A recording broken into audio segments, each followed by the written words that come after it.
இன்னொன்று சொன்னால் நம்ப மாட்டீங்க. முருகனுடைய பக்திக்குள்ள ஈடுபட ஈடுபட ஈடுபட நீங்கள் மனசில் நினைக்கிறீங்கல்ல. உதாரணத்துக்கு இது வேணும் இது வேண்டாம் அப்படின்னு ஏதோ ஒன்று வேணும்னு நினச்சோம்னா அதே மாதிரி நடக்கும். அதே மாதிரி எள்ளு பிசகாமல் நடக்கும். என்ன நினைக்கிறோமோ அது நடக்கும்.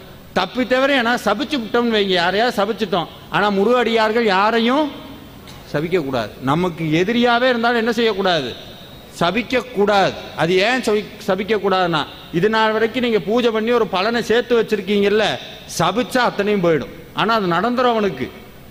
எக்காரணம் கொண்டு இருந்தாலும் சொல்றேன், முருகனை கும்பிட்றவங்க, முருகப்பெருமானை பூஜிக்கிறவங்க, வேல்மாறல் பாராயணம் பண்றவங்க, திருப்புகழ் படிக்கிறவங்க வாய் திறந்து யாரையாவது ஒன்று நடக்கும்னா நடந்து போயிடும், நடந்துடும். அதனால எக்காரணம் கொண்டு என்ன சொல்லக்கூடாது? சபிக்க கூடாது. இதையே ரிவர்ஸ்ல சொல்றேன், எக்காரணம் கொண்டு உங்களுக்கும்